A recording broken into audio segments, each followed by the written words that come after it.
Here is the voice of the working class, Rick Smith.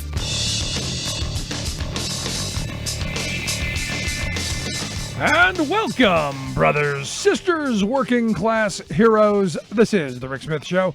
Thanks so much for being here today on the big program. Lots to get to, lots to talk about. It's May Day.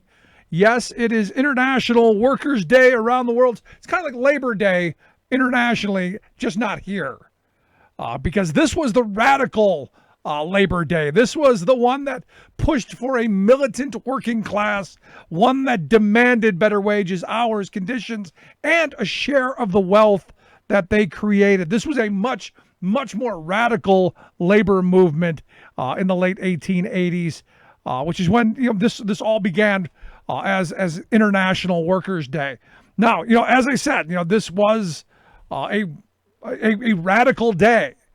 On this day back in 1886, under the banner of 8 hours for work, 8 hours for rest, 8 hours for what we will, you had hundreds of thousands of workers across the country, from Cleveland to Milwaukee, from New York to Chicago, from Detroit to Seattle. Hundreds of thousands of them took to the streets to demand that 8 hours for work, 8 hours for rest, 8 hours for what we will. The idea that, yes, you have to work, but that there's more to life than just working. That, yes, we have to have something more. And also, not just 8 hours of work, but 8 hours of work at the wages that they were earning for 10 and 12 hours a day. Much was the call, during the Great Depression for a 6-hour workday, saying that we want to work 6 hours, but we have to be able to live. And this is the kind of moment where you go, we need that kind of radical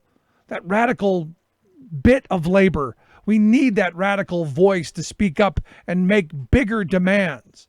The sad reality is we're terrible as a country at demanding better for ourselves. It's bizarre, but here's the thing. You look at 133 years ago, there were people who were in the streets.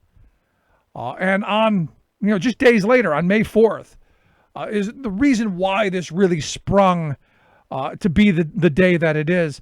133 years ago, on May 4th, 11 people died. 130 were injured in Chicago. After a bomb went off and police just shot indiscriminately in every direction. Nobody knows who threw the bomb. Nobody knows where it came from, who did it, and we'll never know. It was the Haymarket Massacre. And out of that, you had this rush to crush labor.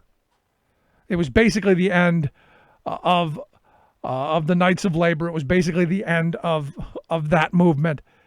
And, it's one of these things that, every time I go to Chicago, because Chicago was, like the heart of this. And it's where the Haymarket Affair happened. It's where, they were at the McCormick Reaper plant for their rallies, and this happened. Every time I go to Chicago, I go to the spot where the monument is. Every time I go to Chicago, I try to make it to the Forest Home Cemetery, where the Haymarket martyrs are buried. August Spies, Adolf Fischer, Albert Parsons, George Engel, and Louis Lynn.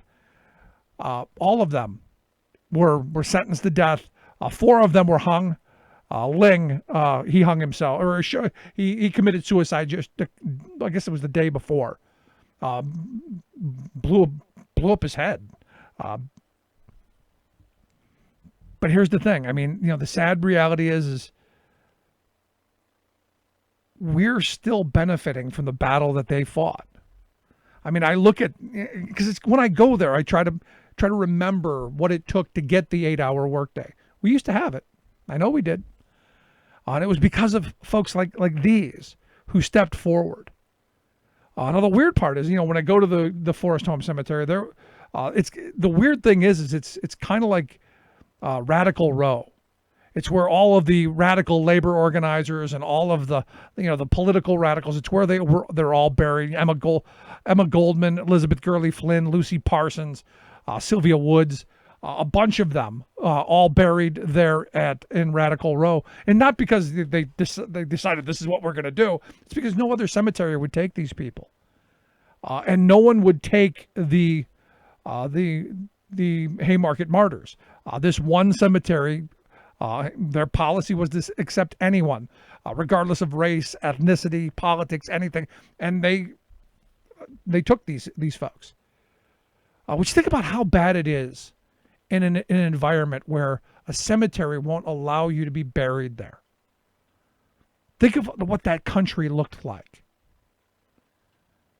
And at the Forest Home Cemetery, there's really an incredible monument. It's this big 16-foot statue of Lady Justice, supposedly Lady Justice, looking over a fallen worker. And at the base of it, it has August Spee's final comment before they hung him, which is, "The day will come when our silence will be more powerful than the voices you are throttling today." And on the back of it was the governor's proclamation to exonerate the other people who were convicted in this. But it's one of those. And the last time I was there, in fact, because it's a draw from around the world. This is a big deal around the world. We met a group of Danish workers who were laying roses at the foot of this statue. And, I had an interesting little conversation, as best as we could, about what drew them to that spot. And it was because of the fight for workers' rights to move forward under that banner of 8 hours for work, 8 hours for rest, 8 hours for what we will. And the thing is we live off of the past. We live off of those who fought these battles, those who fought, bled, and died for better wages, hours, conditions. My grandparents' generation, with them fighting the battles for those things, we kind of took them for granted. And, we've squandered those gains. We've squandered those victories away in the name of compromise or expedience or just happy to have a job. And the reality is the fights that we take on today, like today you've seen across the country, workers taking to the picket line, striking for safe working conditions. The battles that we fight today, the victories that we wage and we win today, our children and our grandchildren, that's what they're going to either benefit from or they're going to suffer under. It's one thing to say, well, I'm out here fighting for myself, but you're fighting for future generations. And I say this all the time. I was very lucky in that the good union jobs I got with superior wages, excellent health care, and excellent retirement benefits, those were fought for by my grandparents. They fought for those because the truck driving jobs in this country when my grandfather started were poverty wage jobs. They were sweatshops on wheels. And in my lifetime, we've taken what they built and we've allowed it to return to sweatshop on wheels because we didn't fight those fights. My grandfather's generation fought for, strong unions, a fair and equitable share of the wealth that they create, safe working conditions, dignified retirement. All of those things that we associate with a solid middle-class existence, the labor movement of that generation and before fought that. Now, over the last 40 years, what have we seen? We've seen those hard-fought gains ceremoniously destroyed, beginning with the firing of the Patco workers back in 81 by Reagan. That was, as I say, the shot heard across the boardrooms. Like, hey, it's open season. Go get those workers. Go get them. And at the time, there was no general strike. There was no movement to shut things down. All there was divide and conquer. And I remember it. I remember those days.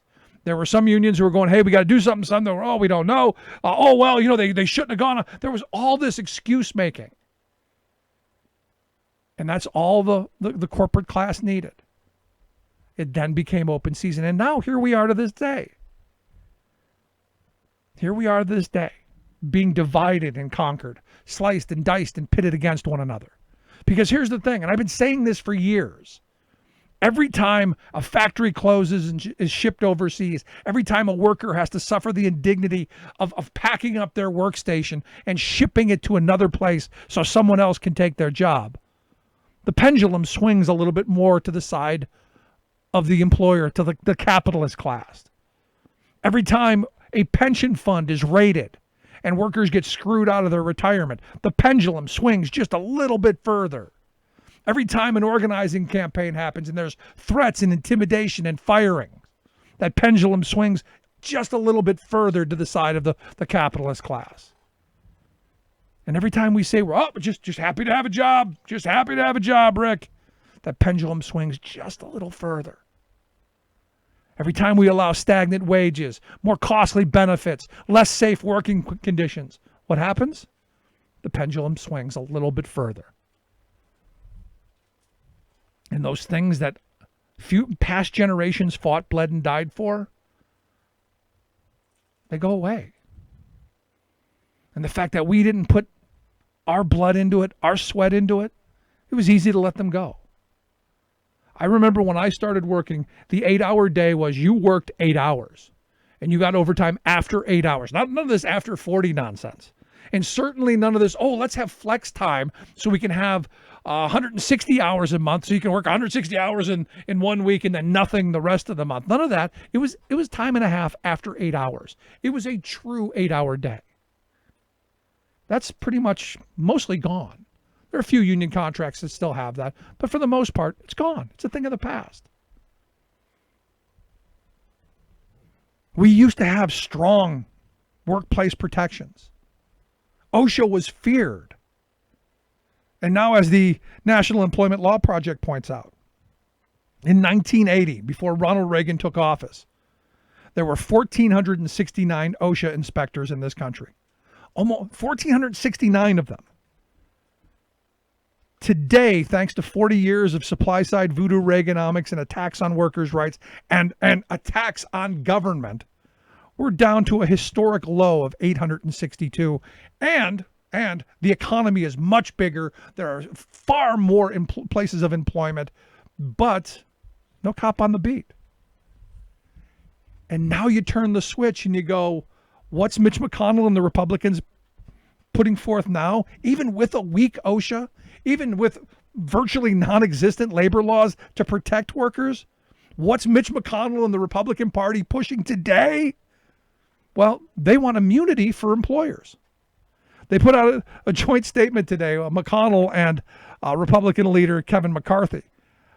They put out, as the nation continues fighting this pandemic and parts of our economy begin to emerge from the shutdown, Senate and House Republicans are united in our demand that healthcare workers, small businesses, and other Americans on the front lines of this fight must receive strong protections from what, you ask?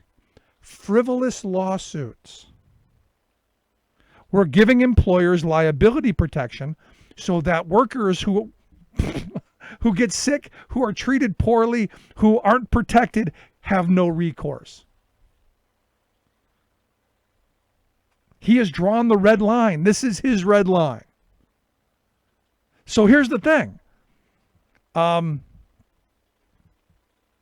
When they reopen too soon, and they're going to,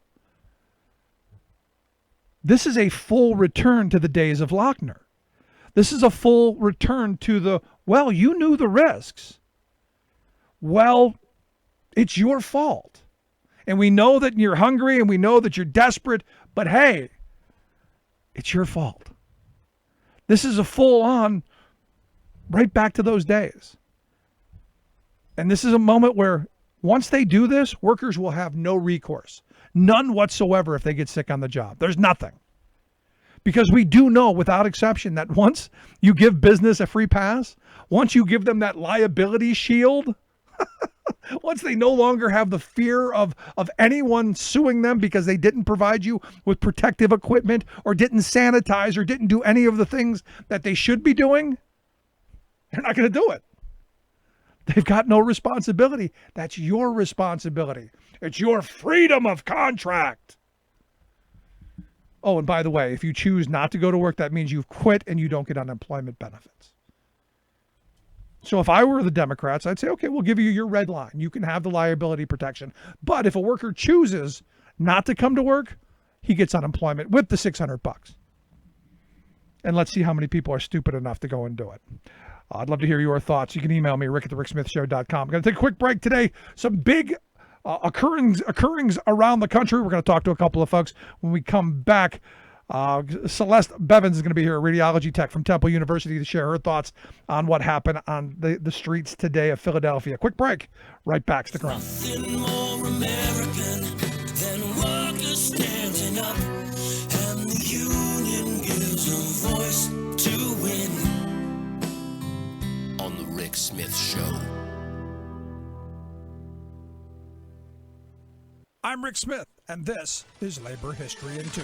On this day in labor history, the year was 1919. That was the day May Day celebrators in Cleveland, Ohio were attacked as they marched to protest the imprisonment of socialist Eugene V. Debs. 1919 was a year of massive upheaval, marked by countless strikes and protests, riots, and bomb threats. But much of the country was still caught up in the jingoism of the war. Debs had just entered prison to serve a 10-year sentence. He had been convicted in Cleveland of sedition for an anti-war speech he gave in Canton, Ohio the year before. Thousands of trade unionists, anarchists, socialists, and communists marched toward Public Square in downtown Cleveland. Prominent socialist Charles Rutenberg led one of the contingents. He planned to address the rally in defense of Debs and also to promote his candidacy in the upcoming mayoral elections. May Day marchers carried red flags and American flags and banners reading, "Workers of the World Unite." Liberty Loan workers stopped them en route, demanding they lower their flags. Marchers refused and attempted to proceed towards downtown. Fighting broke out in the streets and lasted for hours until mounted police and army tanks charged the crowd. 2 were killed, at least 40 seriously injured, and as many as 120 were arrested. Rutenberg was charged with assault with intent to kill, though charges were later dismissed. Socialist Party headquarters were ransacked. The city immediately moved to restrict parades and socialist meetings and banned red flags. Local newspapers were quick to scapegoat immigrants and their supported Bolshevik sympathies for the riot. The attack in Cleveland served as an early warning of the Red Scare that would fully erupt by the end of the year. Labor History in 2 brought to you by the Illinois Labor History Society and The Rick Smith Show. For more information, go to laborhistoryin2.com.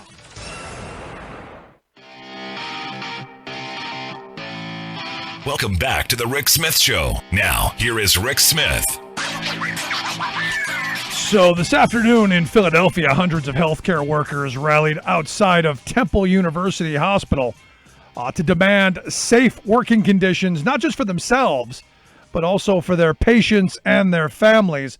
And this is, again, we were seeing this kind of stuff going on all around the country today as people are saying, look, we demand safer workplaces. The folks on the street today were members of the Pennsylvania Association of Staff, Nurses, and Allied Professionals, PSNAP, the Temple University Hospital Nurses Association, the Jeans Hospital Nurses Association, and Nurses Association of Temple University, as well as AFSCME 1199C. And look, we need these unions. We need these workers to be the voice for those who don't have it. And here to share some thoughts on what happened today, I've asked Celeste Bevins to come talk with us. She's a radiology tech at Temple University Hospital. She was on the ground. She's the vice president of TAP and PSNAP. Celeste, thanks for taking time for us. Hi, how are you? I'm good. So tell me what happened today. What were you guys doing?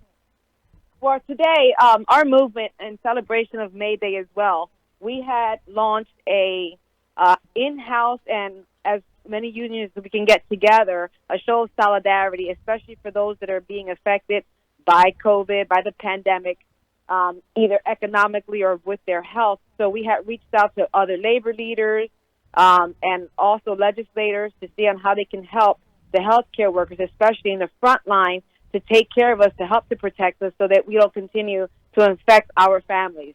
Trying to also flatten the curve of the COVID now that we are going to be reopening a lot of businesses, especially in Temple University Hospital, in which we are failing to get the adequate PPE still to this point, as far as we are into this already, we are still faced with those same problems of not having the adequate protections for our employees. And now, come the week of May the 4th, which is Monday, they're going to start having the elective surgery unit open. So that was our cry for us to take a second look at what we're doing for the community and still failing to protect the frontline essential workers. Doesn't it make some sense on a certain level before you start opening up elective surgeries and things that you're doing just because you can, that you would make sure that you have all of the things that you need to take care of those of the people who absolutely need the help? I mean, it just seems kind of short-sighted to me. Right. We didn't find out until that information until recent. I want to say in the evening of maybe Thursday, we were finding out that come Monday we were going to start swabbing or testing patients to have them ready for surgery on Wednesday. We were trying to find out a middle ground on how we were going to help assist as a union worker, how we were going to assist Temple Hospital on how to get more beds available for more COVID patients to come in which we can treat them. But in reality, what they were doing is getting our assistants to try to have those beds emptied for the future elective surgeries that they're going to have, outpatient surgeries, which is, basically taking care of the bottom line of the hospital and not the front line. Yeah, that's perfect. It's always profit over people. But here's the thing. I mean, if you're going in for an elective surgery, do you want to go into a place where maybe the frontline workers aren't protected and you may end up being exposed to this? I mean, this is one of those weird moments where the hospital is supposed to be where you go to get well, not to be infected. And that is the biggest problem and the biggest campaign in which our rally stems from. What started off as a solidarity march turned into more of a protest rally because of the new development story when we found out that the elective surgery was going to start as early as Wednesday. We were not having our employees that were either asymptomatic or symptomatic being tested at our facility. So if you were a healthcare worker and you were treating a COVID patient and you came down with symptoms, they're not testing you. They were saying that the swabs, we didn't have enough testing. They were basically rationing the tests for employees and rationing also the PPEs. So, yeah, it's a big concern when you're coming into the hospital where you're supposed to be, of course, you come in healthy to have surgery. So here you are symptom-free. You come into the hospital because although Temple Hospital has another building for the COVID patients, because so many of the employees are not being tested, they can't give data, and they can't give data that they don't have. So by testing gives them data. It gives us numbers. The last I checked, I think we were higher than 180 infected employees of the ones that they checked. Our tests are about 40% inaccurate, which is not good. So if you had tested false, you had a negative exam for COVID, a lot of the tests are false negatives. So you could be walking around still spreading. So that was, with all of the data, we have sat in so many meetings with legislators and with hospital administration, demanding answers with concerns of the public and for our own safety. And we're still getting open-ended answers. We're not getting the data that we need. But instead, what we did find out that come Monday, they're going to start testing the patients that are going to possibly be on the schedule for the OR on Wednesday. These patients have to have 2 negative tests to be able to have surgery. So supposedly we didn't have enough testing to test our own employees, but they have the test for future patients that are going to be done as early as Wednesday. So that's to prove the testing is there. The supplies are there. They're just not being used for the employees. Right. So although you can be negative, that doesn't mean that the healthcare worker who's going to be by your side isn't positive or doesn't have symptoms because they're not being tested. It's incredible to me, and this is why I thought it incredible that today Mitch McConnell and the Republicans put forth this idea that they're not going to allow a 5th stimulus bill to go through unless they get employers' liabilities against workers filing class action lawsuits And I understand that you and your union are in the process of possibly filing a class action lawsuit. So basically, McConnell and the Republicans are attempting to stop you from protecting your members and the patients. Right, and one of the initial problems was that when we first started getting the COVID patients, the front line wasn't fully protected. There were major gaps in the front line, and what I mean by that is when they did have the PPEs, they were rationing them. Doctors were only getting them. Then they opened it up to some nurses to start getting them if they were in the emergency room. But there's still a lot of frontline gaps, like there's respiratory therapists that are there when the patients first come in. There's radiology technologists that are a major part of that front line, because without the CAT scan and without the chest x-rays, it was hard to diagnose a COVID patient. So you have all these people in the front line, and they were actually rationing and picking and choosing what employee was worth getting the actual N95 mask. They have supplied us with what everyone you'll hear often is a KN95, which is basically a cheap Chinese knockoff. Version. Right, K for knockoff. That's exactly what we had said plenty of times. There is no fit testing done for it. It's a universal, one-size-fits-all. It's like the Sisterhood of the Traveling Jeans or whatever that movie is, where they think that one-size mask is for everyone, which we all know by the shape of our faces, we need a tight feel in our face to be able to protect us. We have we have employees that had showed symptoms, and they were sent out for 1 or 2 days. They would assess you over the phone and tell you to put a mask on and come back to work, because it was better for them to have a sick employee taking care of a patient. Especially, they would just throw you to the COVID area, because if you're sick, you can take care of a COVID patient just to keep the bodies there, just to keep the workflow going, to keep the staff still doing their job and not having them home for quarantine. It's still so many major issues on the table right now, especially now with more concerns of everything reopening now. My biggest fear is now that I think the state parks are opening now, and they're stressing on the media to keep your social distance, to abide by everything with these masks on. It's fearful to see where we're heading with all of it. No, because but we still haven't flattened it. Right, we haven't flattened it yet. We're not there yet.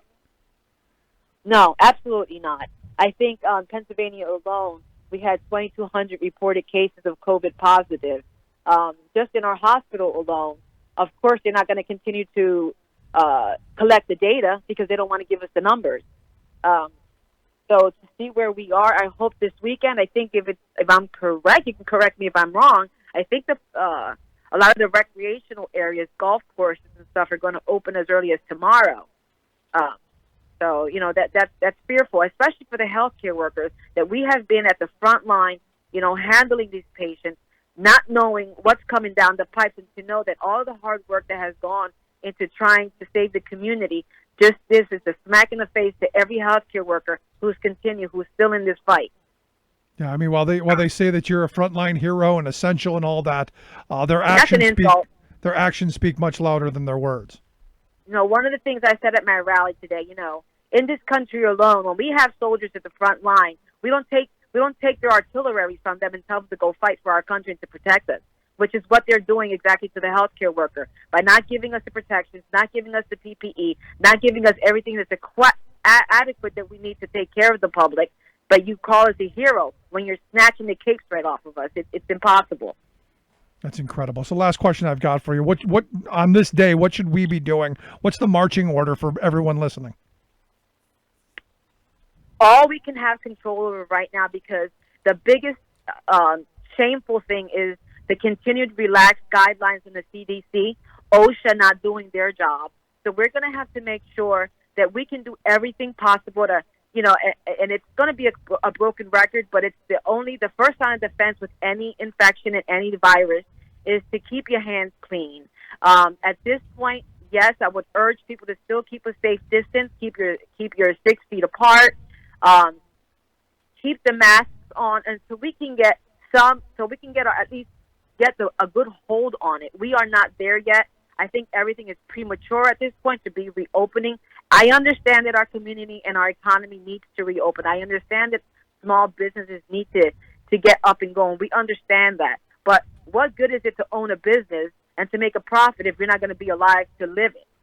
You have to be virus free to be able to live a happy life. So all I can tell people is please keep a safe distance, keep as everything as clean as possible. I know even the supply demand with even alcohol and the wipes to keep surfaces clean is near to impossible to even get still, which is what worries me about reopening everything so fast. Yeah. Washing your hands, don't touch your face. It's still the same rules that apply. We haven't gotten past step A. Ultimately protect yourself, and that's the best we can each do, and hopefully we make the right decisions, and we also hammer on our elected officials to do the right thing. Celeste, I appreciate the time. I wish you the best. Keep up the fight. I hope you'll come back and talk to us again real soon. All right, thank you so much. Thank you so much, Celeste Bevins. She's a radiology tech there at Temple University Hospital, also the vice president over at TAP and PSNAP, the union represented workers there at the hospital. Love to hear your thoughts. You can email me, rick@thericksmithshow.com. Quick break, right back. Remembering that united we bargain, divided we beg. Rick Smith.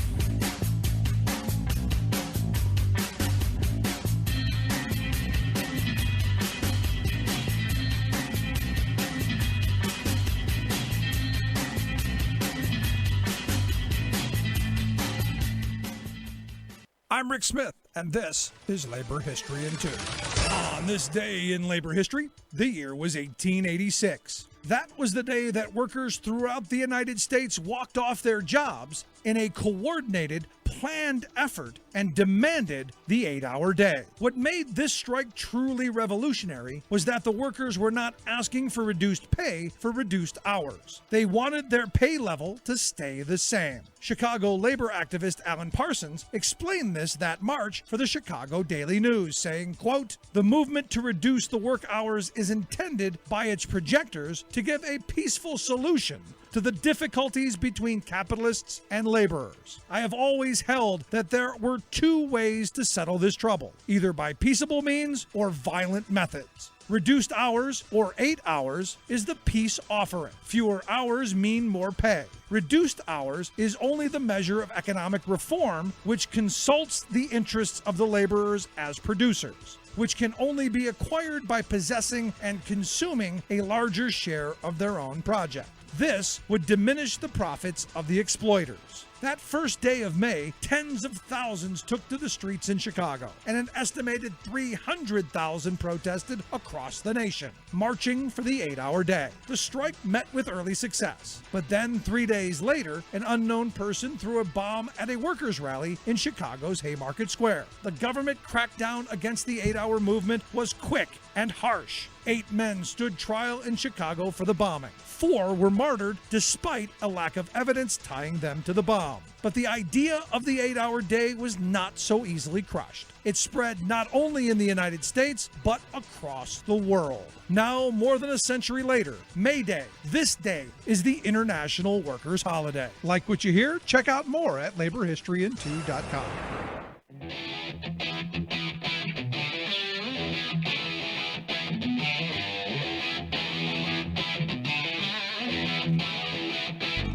Welcome back to the Rick Smith Show. Now, here is Rick Smith.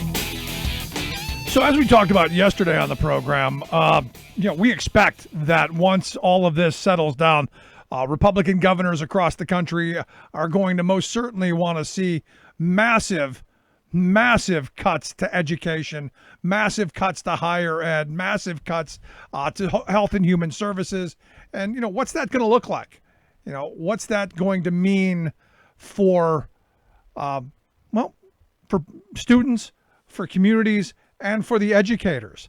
And here to share some thoughts on that, I've asked John McNay to come talk with us. He's a professor of history at the University of Cincinnati. He's also the president of the Ohio Conference of the American Association of University Professors. John, thanks for taking time for us.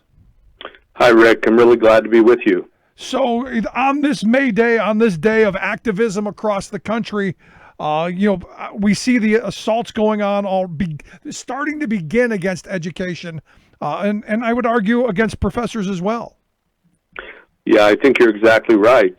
But we are seeing a kind of an opportunity here because we believe that at this point we're going to be able to push for the reforms in higher education that we've been pushing for a long time. We really want to get our universities to refocus on the academic mission, to actually focus on funding instruction and research, and not all these other funny games that they play. And one of the things that it's concerning to me is, look, what's been happening over the last several years to colleges across the country, especially professors, is we've moved to these, half part-time adjunct type scenarios where we were already almost making the job of being a professor a desperate one. I see this as an opportunity for them to make it that much worse. Well, I think there's a possibility of that, but I think the other thing that's true is that we have some other things we can address to redirect money in that direction toward instruction. For example, 90% or more, really, of all American universities, the big publics anyway, have huge deficits in their athletic departments. In Ohio, for example, if you take I think we have 12 state public universities. They have a total last year of $192 million athletic department deficit. At my university, the University of Cincinnati, we were $30 million in the hole last year. We just have to stop this, and this is the time to stop it. If we took just 20 million of that out of that dozen public university deficits, at each of those universities we could send 450 students to school for 4 years, tuition-free. That's what we could do with that money if it was correctly spent. Instead, we're squandering it and playing games. Now, this doesn't mean we have to do away with athletics. We just mean that athletics has to start paying for itself. Well, and that's the bottom line. No, there's part of me that agrees with you, but there's the other side of me that keeps coming back to, I see all of the extracurricular programs as necessary for any kind of education. We just need to be funding this stuff. I mean, my problem is we keep going, okay, well, we got to get rid of this, we got to get rid of this, instead of saying, no, we need to fund this stuff. Yeah, it's a question of priorities, isn't it? Where is the money going to go first? So we're fine with having athletics. We just need responsible funding about that. Right. And that's not what's happening. The other thing that we're very concerned about is, as you've mentioned, the way our faculty has been transformed over the years. If you go back 20, 30 years, most of the faculty were full-time tenured track people. Today, what's happened is that most of our faculty are part-timers who are only making like $2,500 a course, and no insurance, no benefits, no retirement. Often they don't even have any office space. If the students in the classes who were sitting there paying thousands of dollars to be sitting in those seats, if they knew that the person in front of them was only making $2,500 for the course, they'd be appalled. But most of our students don't know this. They don't know that their money is being misdirected in all kinds of other ways, that it's not paying for their education. We always try to tell our students that you should ask where your money is going, because it's not going for your education. And the thing that gets me is, I think, I'm 52, so, I remember a time when we were funding education fairly well. Here in Pennsylvania, we have the good folks of APSCUF on quite often, and one of the past presidents was on the program, Steve Hicks, and he said that back when I was going to school, the state picked up about 2/3 of the cost of tuition, and the student picked up about 1/3. He said today that number is completely flipped on its head to where the student's picking up about 3/4 of the cost, and the state's only picking up 1/4. So it's completely turned around, and it's all because we've had the wrong priorities. We give massive tax cuts to the big business and to the very wealthy, and we're screwing over the next generation. Well, I think that's exactly right. The dramatic decline in funding for public education. Our joke is that we've gone from state universities to state-related institutions to state-located institutions, because we're hardly even funded by them. We might as well, it's this gradual privatization that's happening to us all across the country. And not just in education, but in virtually everything. This is the conservative view of what America should be. Everybody's reaching in their pockets to pay someone and someone profiting off of it. And I think that's horrible. And I think the more we explain this to people, the more I hope they wake up and we see more actions like we saw around the country today. Right. They want to transform all of these services into fee-paying situations. And I think the problem in higher ed is that maybe we haven't done as good a job explaining that we're actually a public good. You know, having a well-educated citizenry, it's good for everybody. It's not just good for the people who go to school. It's good for all of us to have more educated people. So we really hope that we can transform the way people are understanding this. So you know, one other thing I'd like to point to is at our universities, while there's been this transformation of the faculty into these part-time workers, there's also been this dramatic expansion of administrative people. And, you know, there are administrators for everything. We just recently decided, because of financial problems, my university decided not to fund a position in university financial strategic planning. Now, don't you think that in our many departments that we have some people who know something about financial strategic planning for university? You would hope. You would think so. Why would you have to double up on that? And you know this person would make another $500,000. So today we saw some more layoffs across Ohio with teaching faculty. And we're very upset about this because at the same time, we've got dozens of $500,000 administrators who are still holding their jobs. We don't understand how this makes any sense.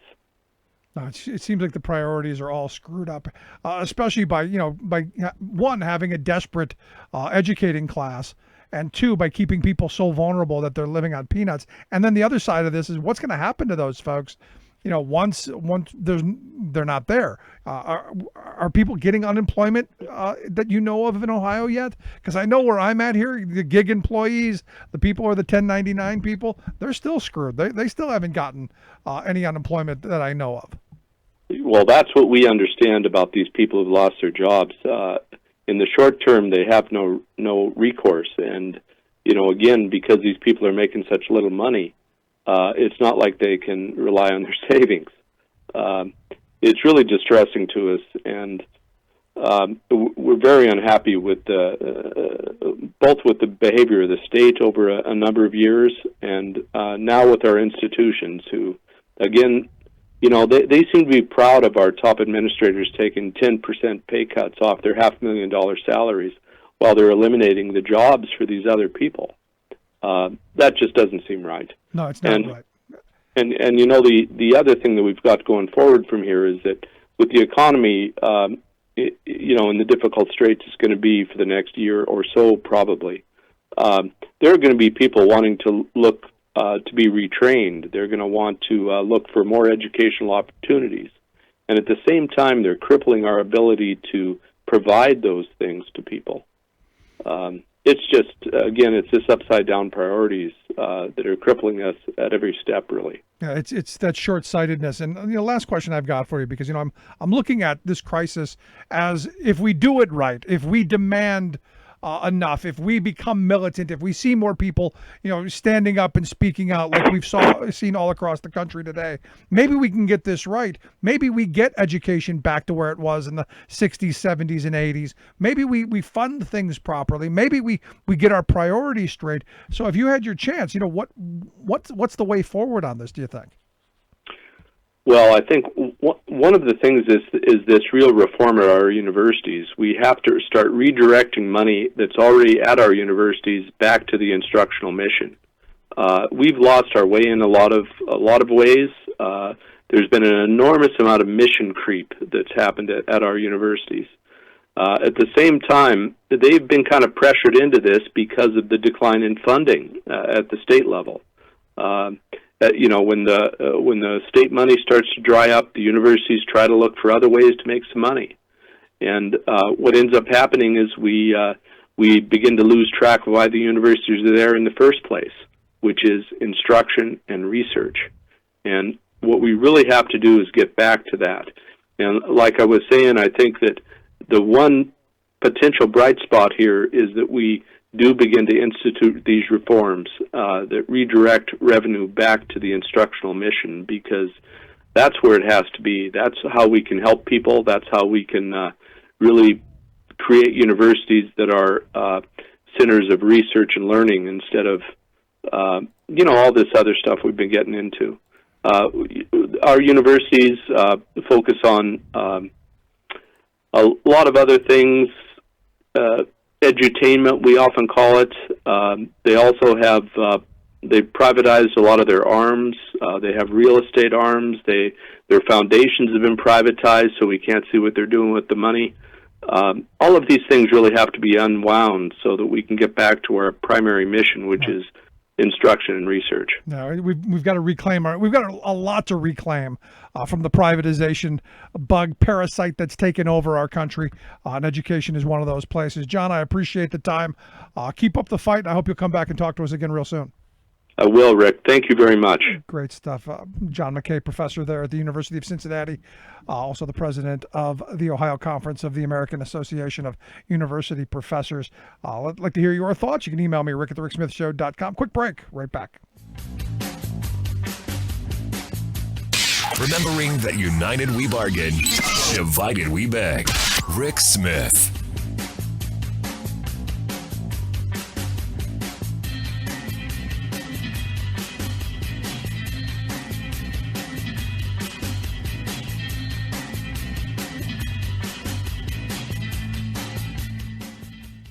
I'm Rick Smith, and this is Labor History in 2. On this day in labor history, the year was 1886. This was the day that began events in Chicago that would make May 1st the most important day on the calendar for the labor movement across the world. The sun shone brightly in Chicago that day. 90,000 workers took to the streets to protest for the 8-hour day. Nearly half of them were on strike, and the rest were marching in support of the demands of working people. Many of the marches had a festive air, with music playing and banners waving. Across the country, estimates of as many as 500,000 workers participated in the walkout. Labor was on the march, but then, just 3 days later, striking workers were gunned down by police at Chicago's McCormick Reaper plant. The next night, police marched on a workers' rally that was about to wrap up at Haymarket Square. An unknown person threw a bomb into the police ranks, and the police responded by shooting wildly, striking protesters and their own men. The police cracked down against union leaders and suspected radicals was fierce. 8 men were rounded up and blamed for the crime. Despite a lack of any evidence tying them to the bombing, 4 of the accused were hung. The Haymarket martyrs became international heroes of the labor movement.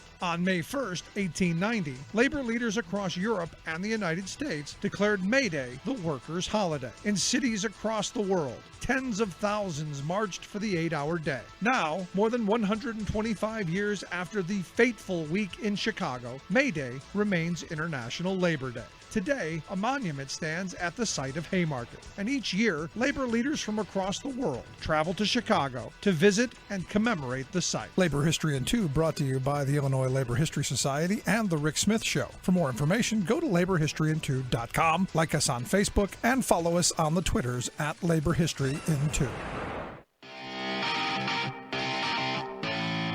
Welcome back to the Rick Smith Show. Now, here is Rick Smith. So, the reporting out today, nearly 900 employees, about 40% of the workers at this Tyson pork plant in Indiana have tested positive for COVID-19. They're saying there are, hundreds confirmed at other food processing plants across the country. They're reporting 20 meat plant workers have already died. There are thousands more that are infected. And yet, you've got Trump who's saying we're going to open it up and not just, make sure that it stays open, but shield the employers from liability. So if one of these workers gets sick and dies, well, that's on them. What a horrible, horrible thing. I guess it speaks volumes. And recently, out in California, an electrician working at the Ronald Reagan UCLA Medical Center died of COVID-19. And here, share some thoughts on his passing and discuss how we keep workers safe in this era. I've asked Jason Wabinowitz to come talk with us. He's the Secretary Treasurer of Teamsters Local 2010 out in California. Jason, thanks for taking time for us. Glad to be with you, Rick. I want to start off by, passing along our sympathy and our condolences to the family of this electrician who's passed because of this. Thank you. I appreciate that. It's a terrible thing, Rick. He leaves behind a wife and 3 sons. This was a hardworking man. This was a good union man. He was respected by all of his coworkers. He was a very talented electrician, and he put his life on the line to keep the UCLA hospital running during this crisis. And we're very sad to say that he paid the ultimate price for that, and our union is really feeling the loss. But I look at this and you go, if you can't be protected at the hospital, if you can't keep people safe there, what do we do? Well, it's a bad situation. Our local 2010 represents about 14,000 UC and CSU employees, including a lot of several thousand workers in the UC hospitals. And so we were, day in and day out pushing for PPE for the members who are there in the hospital, which means, the N95 respirators, gloves, and other PPE, and also to have it. It's not enough just to have those respirators. You also have to get training, and you have to get fit tested. We had to fight for some weeks to get them the right to have the PPE. For a period of time, workers were not even allowed to bring their own masks in and were put at risk.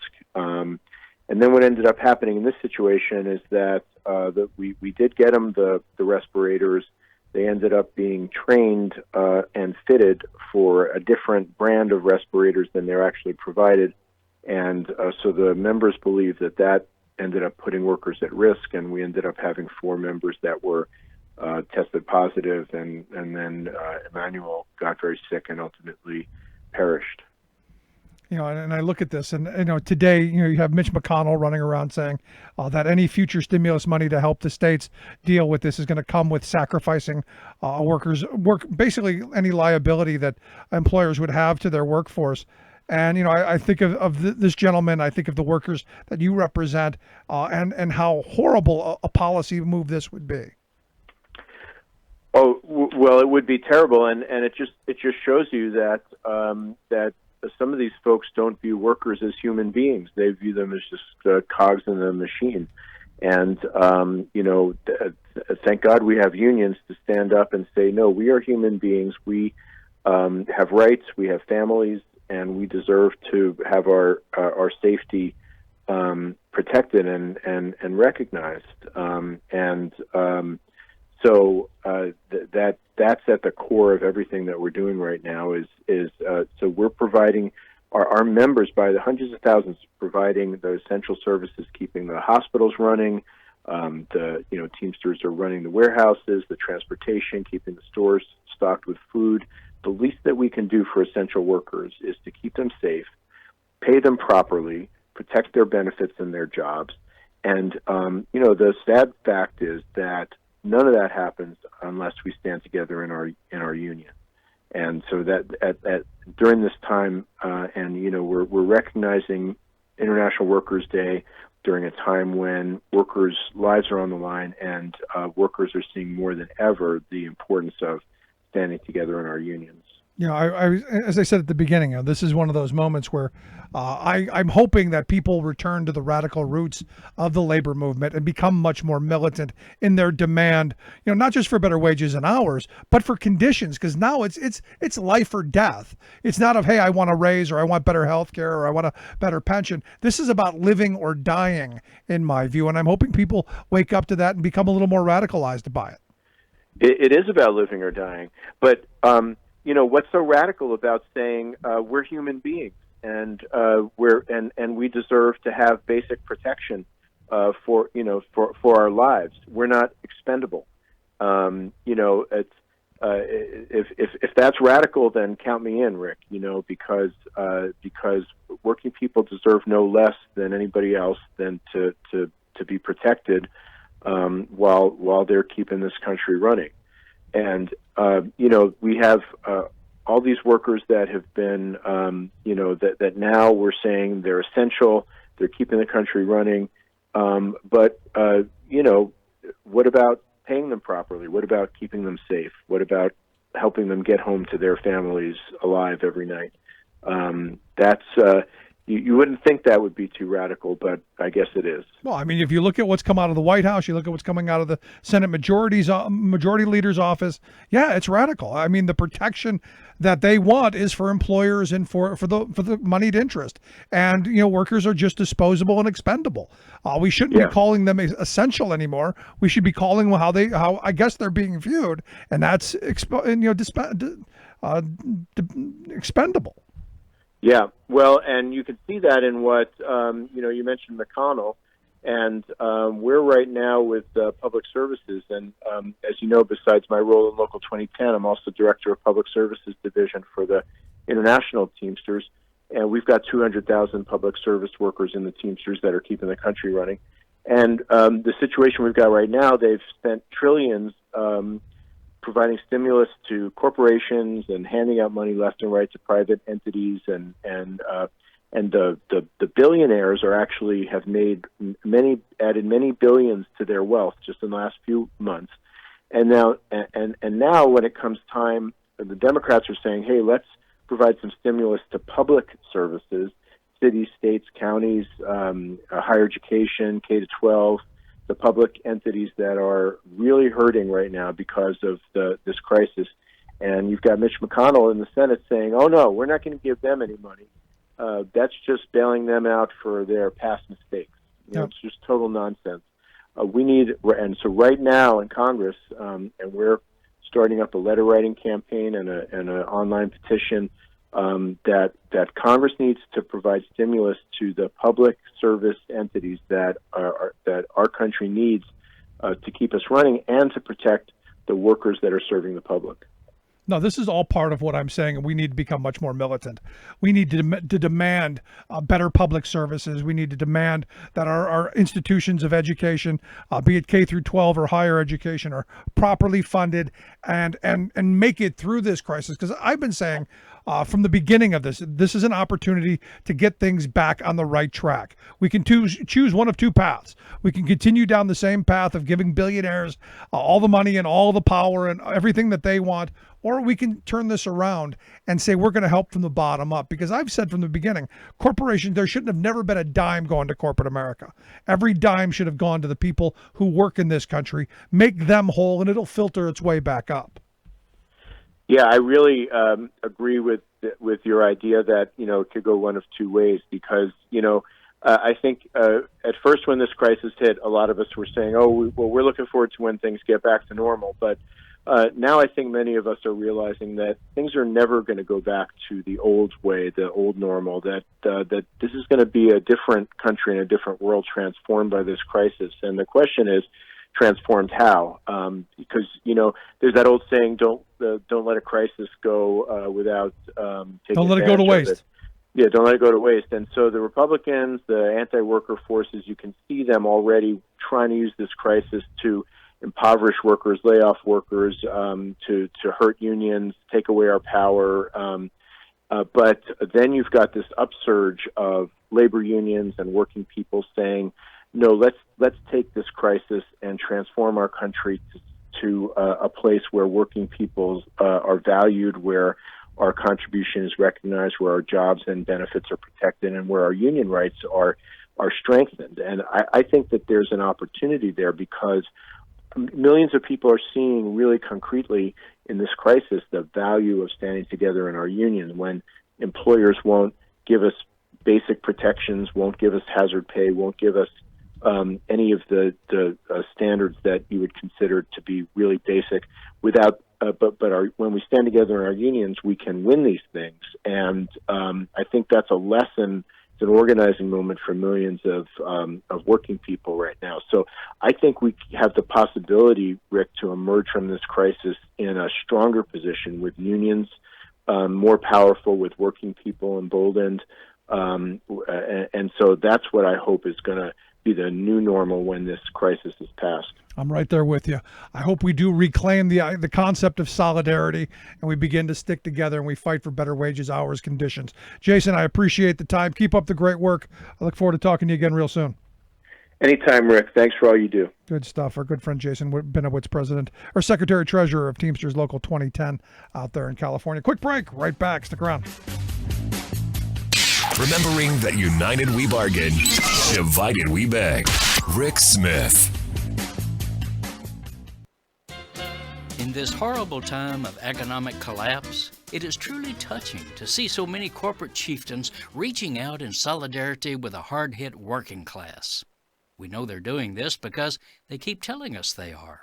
Practically every brand name giant has been spending millions of dollars on PR campaigns in recent weeks, asserting that they're standing with us, declaring over and over, we're all in this together. Except, of course, they're really not standing anywhere near us. While we're waiting in endless lines at food banks and unemployment offices, the elites are still getting fat paychecks and platinum-level health care. The severity and gross disparity of our country's present economic collapse is not simply caused by a sudden viral outbreak, but by a decades-long plutocratic policy of intentionally maximizing profits for the rich and minimizing everyone else's well-being. As the eminent economist Joseph Stiglitz rightly put it, we built an economy with no shock absorbers. Jobs, once the measure of a family's economic security, have steadily been shriveled to low-wage, unreliable work, untethered to a fair share, or any share, of the new wealth that workers create.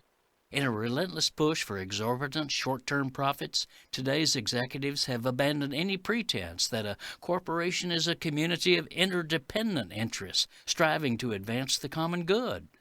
Instead, while the honchos are richly covered, they're washing their hands of any responsibility for the health, retirement, and other essential needs of their workforce.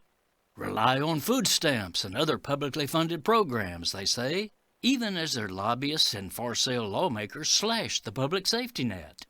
This is Jim Hightower saying these forces of American greed have shoved millions of working families to the economic precipice, and all it takes is a virus to push them over. Hightower's commentaries are brought to you by the Hightower Lowdown, the monthly newsletter with Hightower's take on what Wall Street and Washington are up to. For information, visit hightowerlowdown.org. Welcome back to the Rick Smith Show. Now, here is Rick Smith. So I've been saying for some time that eventually the working class of this country will have to say we've had enough, and there's going to be an explosion of organizing going on across this country, much like we saw after the Great Depression. I liken it back to stories my grandfather told me about coming back from World War II and then fighting on the shop floor just as hard as they fought during World War II for better wages, hours, conditions to build that, the most prosperous working class in the history of civilization. And from that point till now, what's been, just compromise and give backs and, hey, just happy to have a job. We find ourselves in in a really vulnerable position where right now workers literally have to make the decision of can they stay home and be safe, or do they go into a workplace where potentially they could die, just like we talked about in the last segment. And here to share some thoughts on if that organizing is going to happen, and if that explosion happens, how do we get there? That's why I've asked Ray Bresky to come talk with us. He's a professor and author of the book, The Future of Change, How Technology Shapes Social Revolutions. Ray, thanks for taking time for us. Thanks, Rick. Thanks for having me. So my premise has been, and I talked about this back in 2008, 2009, that out of these crises, out of these moments, people finally wake up and go, we've got nothing better to do. We're already down. Let's go in a certain direction and organize and fight for better. We didn't have the possibility to do that in 8 and 9. I think we do now.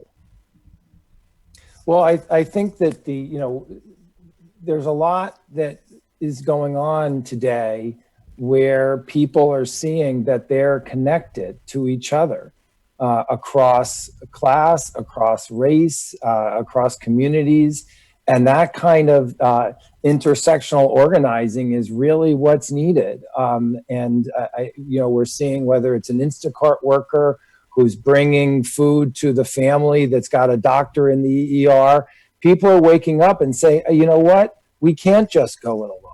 This isn't, it's not winner take all. We're connected in so many ways. And I think that it's that, that spirit that could be tapped to create a new movement that connects people. We've been divided for so long. And I think that this coronavirus is really showing us that we're not divided. We have to be together. We rely on each other. And, the working class has supported this country for, since its founding.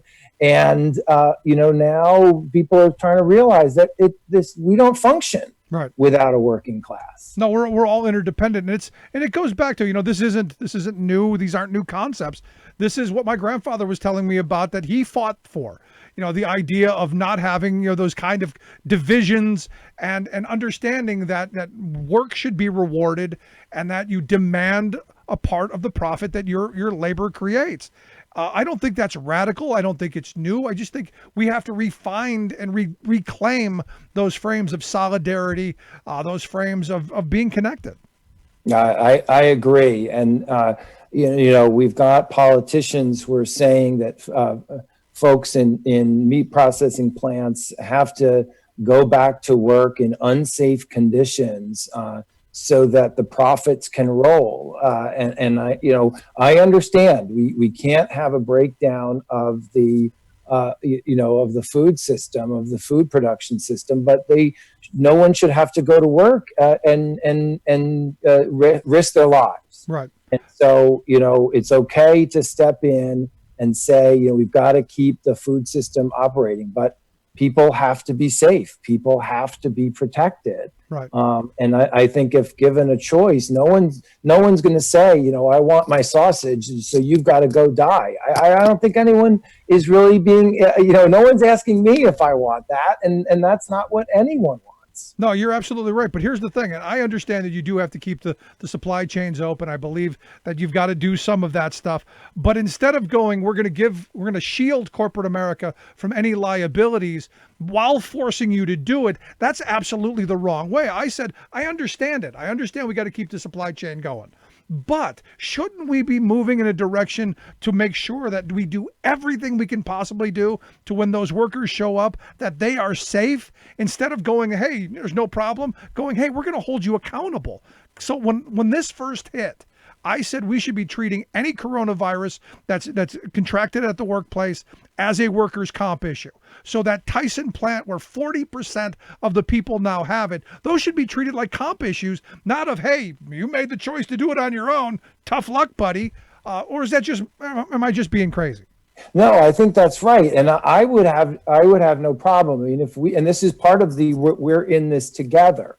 If, we've got the tax break from, a year ago, maybe some of that tax break money could be used. Would have no problem with the federal government stepping in to inspect, to provide PPE for these for the workers, to monitor what's happening, to backstop the companies so that they can keep functioning, but take it out of the pockets of the super wealthy who are, making, I hate to say it, but who are still making a killing. I mean, Jeff Bezos is making a lot of money. Amazon is doing great. And so, I would have no problem with the federal government supporting these companies. And then, like you say, if after the monitoring and the support, people still get hurt because the company didn't follow the instructions, didn't follow the rules, didn't, make the process work well and keep the workers safe, then you can hold the company responsible. But I would have no problem if the federal government were to support the food system so that the workers can work safely and make sure that we have enough food to live. Now, but what we'll hear is, but those are job-killing regulations, Ray. We can't have those. Well, we have worker killing. We have a worker killing virus that's going that's spreading throughout these plants pretty devastatingly. So it's okay for workers to go back to work, but they have to be safe. They have to be safe.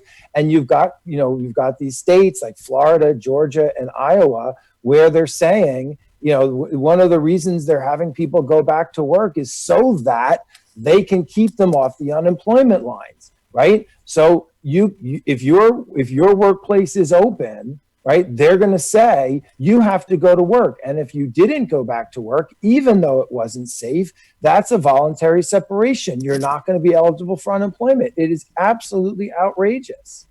No, and I keep saying out of this comes opportunity. Out of every crisis, there's an opportunity, and I've been quoting Milton Friedman, who is the first guy I ever heard say you never let a good crisis go to waste. And it's the ideas that are lying around that you use. And we're seeing what the Republicans are coming forth with. It's the bad ideas they've been dreaming up for the last couple of decades in their think tanks and all of these front groups that they've got. And I keep saying we should be doing some of this on the other side by, I don't know, proposing, let's go back to the good socialist tax code of Dwight David Eisenhower, our last socialist president. Let's go back to that, where we do tax the super wealthy. Let's talk about moving back to an era where unemployment did pay better benefits than it does now. Let's talk about giving workers actual choices. I think there's a great opportunity to organize around some really progressive, forward-thinking ideas. I couldn't agree more. And one of the things I go into in the book is you talked about the great expansion of the middle class in the post-World War II era. That really, that was a product of, in many respects, the GI Bill. And I talk about that in the book. And, in 1947, half of all students enrolled in higher education were on the GI Bill, the program that paid for veterans to go to school. We have a great opportunity. We can forgive student debt. We could give people retraining grants to go back to school. We certainly a universal income would be helpful at this point. Wage protection, a higher minimum wage. I mean, there are all sorts of things that we could be doing now. And I think we do have a moment. Where we see that it is all connected. That the nurse in the South Bronx and the pork production worker in Iowa and the restaurant worker in Atlanta, it's all connected. And I think that we do have an opening for solidarity across, not just sectors, but across classes. And I think that we've got a chance. I think the sort of scales are falling from people's eyes and realizing that this dream that we can cut taxes and get and cut taxes out of every problem is just it's a pipe dream. Yeah. It's a fantasy that helps just a very small percentage of the population. And it's never worked. I mean, we've created the largest billionaire class in the history of civilization, but we've put more people into poverty. So I guess priorities being what they are. But you brought up a second that you're hopeful that this is a moment where we reclaim solidarity and we realize that we're all in this together. That is kind of the greatest fear of the wealth class of this country, though. Once we as a working class realize that the lines they've put up around us can be broken down and we can all fight for, not dying, they're in trouble, which is why I think you're seeing a lot of these protests around the country, which is why these AstroTurf groups are throwing these protesters into this. I know here in Pennsylvania, you had like 1,000 people show up. About half of them weren't from the area. Yeah, this demonstration, these demonstrations, these they're really, it's really quite sad. And you think about even I will understand if some of what they're saying, and I think you'd agree with this, if some of what they're saying is, the economic system is in shambles and it's hurting working class people, and we want there to be supports in the economy for working class people, like that's something I think that you and I would agree with. I'm right there with you. In fact, I tweeted that out today of the protesters in California. If they were out there protesting that they can't put food on the table, they're afraid they're going to not be able to pay their rent, their health insurance is going to go away at the beginning of the month. If they were out there saying, hey, make sure that we get the ability to support our families, the ability to get health care to support ourselves, or even just to say, hey, we need protective stuff, help us, I'm right there with them. But this idiocy that it's all a hoax and swing the doors open and let's go back to the way it was, I can't get with. But we're not, it's political. It's political. It's being supported, as you said, these shadow groups. You don't have to be a conspiracy theorist to think this. There's a reason why they're going after, Governor Whitmer in Michigan. It's political. They're afraid that she might be a vice presidential candidate. And so, the powers that be are supporting these folks who are not, advocating for, their own interests. If you see them out there without masks on, they're not social distancing.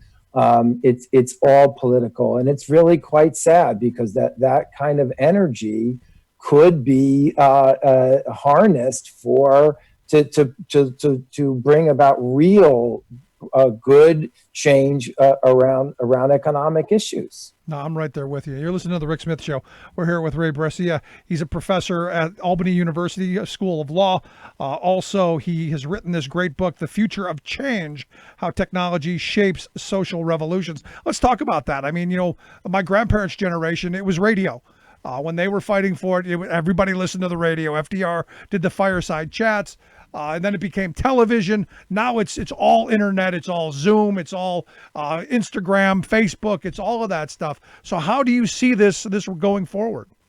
Well, so thanks for asking. And the book really goes into all of the communications technologies throughout American history. When you see them being introduced, whether it's the printing press and the American Revolution, the steam printing press and the abolitionists, the telegram and the women's movement, the telephone and the transcontinental railroad and the progressive era, as you said earlier, the radio and the New Deal, the television and the civil rights movement. There's this symbiotic, what I try and trace is this symbiotic relationship between some of the most progressive social movements in American history and advances in communications technology. Now, I don't think for a moment that those technologies are what caused social change to happen, but they seem to create openings for social movements to arise, to emerge, to leverage those new technologies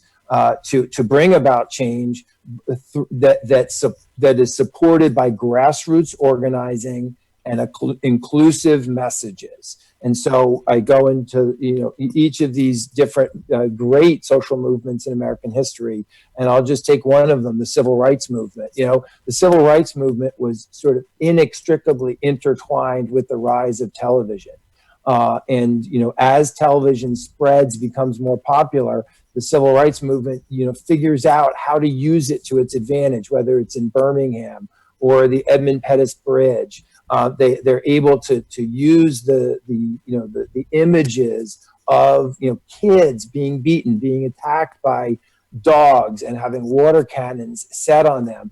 That really pricked the conscience of a nation, just like we're seeing today with doctors and nurses who come out of the ER. Their faces are bruised from wearing, what personal protective equipment they have. And they're using their cell phones to project images of what it's like working at the ER. It's really extraordinary.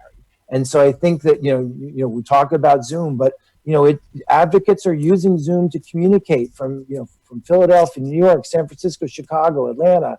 It's a fun, people can joke about, they're sick of so many Zoom calls, but actually, advocates are using them to share ideas and to link arms virtually.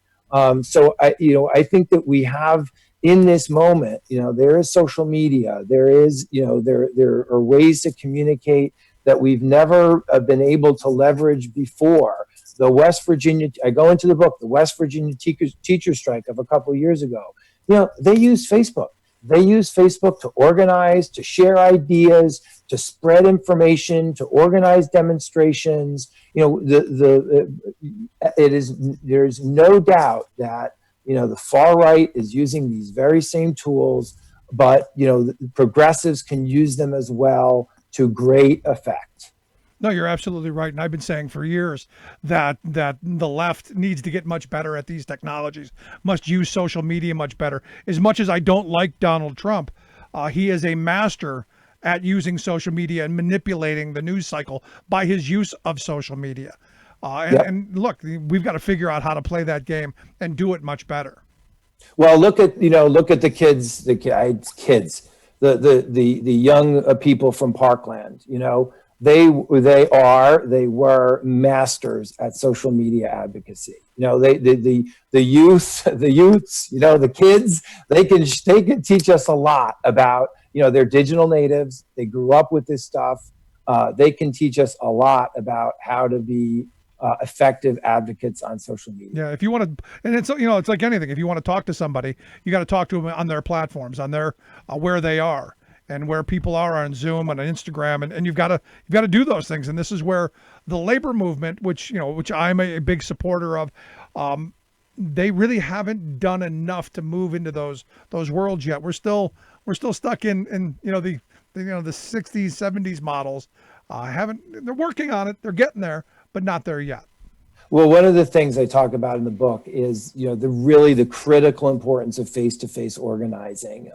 It's no substitute for any, these social media. It's no substitute for face-to-face organizing. But going back to the West Virginia teachers, they use Facebook to connect, but then they met, in person. They built trust in person. Now we have a hard time now with social distancing.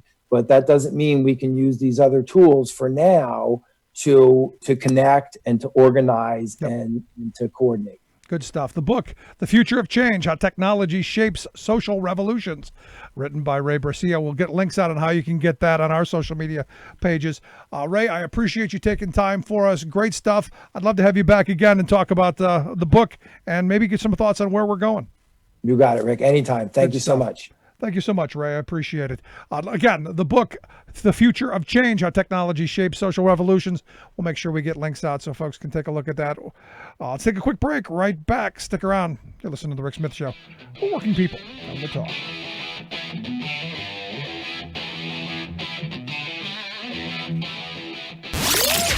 Work in America, one show at a time. The Rick Smith Show.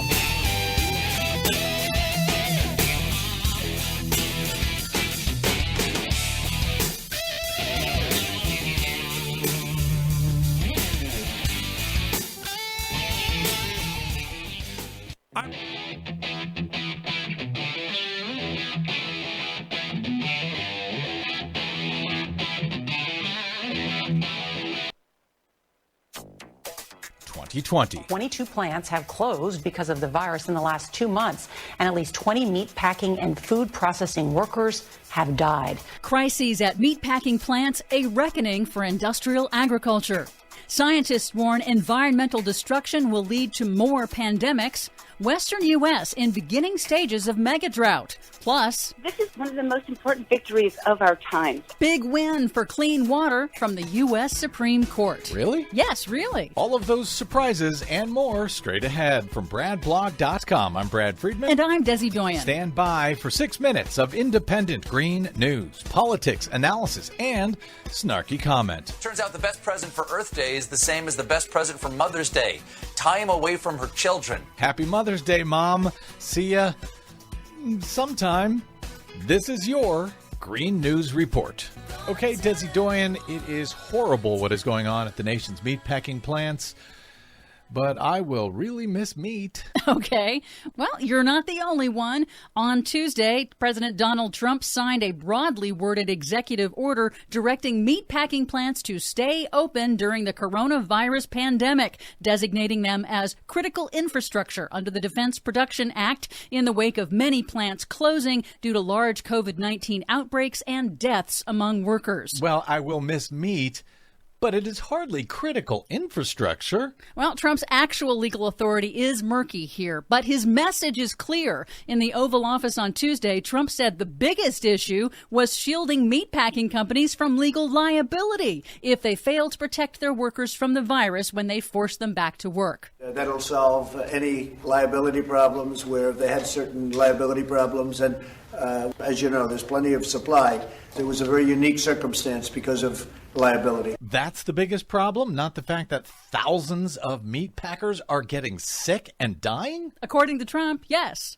Critics say the COVID-19 shutdowns have ushered in a day of reckoning for industrial livestock farms, with U.S. farmers now forced to either feed or kill tens of thousands of livestock animals that they cannot get to market. These critics say the pandemic has exposed the weaknesses of the U.S. industrial food system, which is consolidated into just a handful of giant corporations thanks to deregulation that has led to grueling working conditions, reduced compensation for farmers, and lobbying power to block regulations requiring them to cut air and water pollution and planet-warming emissions from concentrated animal feeding operations.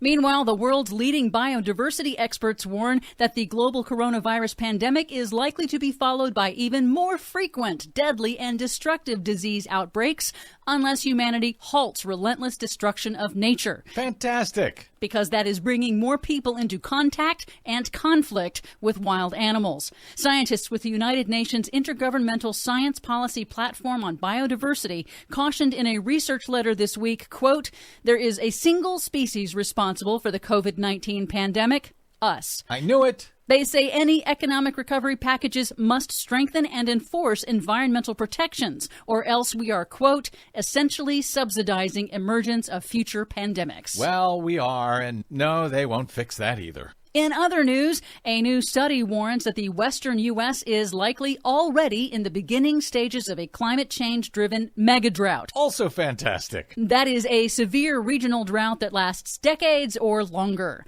Previous historical megadroughts in North America have been triggered by natural climate cycles, but according to new research published in the journal Science, the researchers determined that man-made global warming is playing a key role here, responsible for about half the pace and the severity of the current drought, which they say appears to have started around the year 2000. God, we really suck, don't we? But there is some good news. Thank you. In a major ruling with big implications for sewage plants and other industries, the U.S. Supreme Court ruled against a Maui County wastewater treatment plant that for decades has pumped millions of gallons of treated sewage into groundwater. Studies showed that some of that wastewater reached the ocean and damaged coral reefs. The Trump Environmental Protection Agency reversed its Obama-era position and argued that it was fine and the Clean Water Act only applies to pollutants that are directly dumped in the ocean. But in a 6-3 ruling returning the case to a lower court, the justices rejected that argument. On Hawaii News Now, one of the plaintiffs, Hannah Bernard, executive director of the Hawaii Wildlife Fund, called closing that loophole huge. If we had lost, it would have led to even worse conditions being perpetuated with no permits being necessary for polluters to go ahead and just stick a pipe into a ground near a body of water and pollute. So this is one of the most important victories of our times. Wow, and one of the most shocking. Are you sure this came from the U.S. Supreme Court? Yes, it is a surprise, but I'll take it. I'll take whatever we can get. For much more on all of these stories and the ones we couldn't get to today, please check out our website at greennews.bradblog.com. Find, follow, and share us planet-wide, please, on the Facebooks and the Twitters at Green News Report. I'm Brad Friedman. And I'm Desi Doyen. And this has been your Green News Report.